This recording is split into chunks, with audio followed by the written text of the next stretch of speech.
السلام عليكم ورحمة الله وبركاته. بترومين السعودي اللي انتوا عارفينه طبعا غني عن التعريف. برضو داخلة معانا في السباق برضو.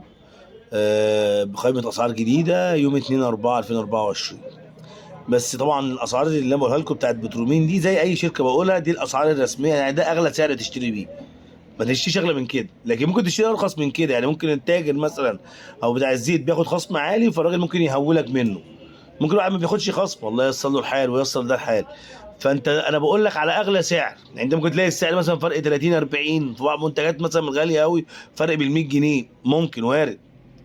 تمام، الراجل بتاع الزيت بيتنازل عن حسنته بيديها لك، فده وارد على جنب. فاي قيمه سعر بنقولها دي السعر الرسمي بتاع الشركه اللي المفترض ما حدش يبقى اغلى منه. جميل، صلوا على النبي بقى معانا. بسم الله الرحمن الرحيم. بالزيوت البنزين نبدا بيها زي ما بنعمل على طول.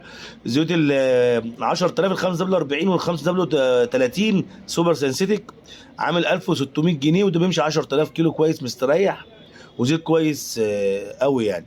تمام. السوبر الترا 7 اللي هو المفروض 5000 بينزل على 4000 مستريح قوي. خليكم في 15W50 ومحدش يحط ال 20W50. عامل 720 جنيه وسعره يعتبر متوسط وكويس.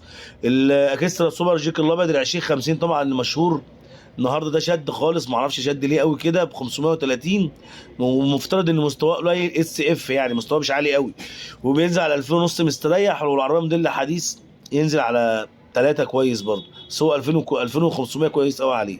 في الاكسترا جيت اللي هو بتاع الموتوسيكلات، لو حد بيدور على زيت موتوسيكلات عامل 180، وده غالي جدا ومعرفش غالي ليه. اي نعم اس جي والكلام ده، بس بعيد قوي يعني.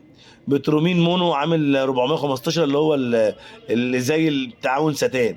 تخش بقى على زيوت الديزل. السوبر ديزل المشهور الازرق عامل 550 5 كيلو، والجيك العشرين عامل 2090. والسوبر فليت ماستر اللي هو البترومين سوبر جيك الاسود ال 20 اللي هو زي التعاون الساي 4، كويس قوي، معادل للساي 4 بتاع التعاون وزي الديلو الذهبي بتاع كالتكس. ال 5 كيلو بتاعه عامل 645، وال 20 عامل 2540. طبعا الحاجه اللي ممكن نضيفها بس على البترومين في المنزوت المشهوره كيس الشحم بتاع بترومين. طبعا ما اعرفش هي يعني شركه مش عارف بتبيع لمين، مش عايشه في السوق المصري ولا ايه. في حين ان كيس شيل موجود في السوق بيتراوح من 60 ل 80 جنيه، هي منزله الكيس بتاعها ب 125 جنيه، والعبوه بقت ب 295، سعر عالي قوي بصراحه يعني. في حين ان الاسو ارخص من كده.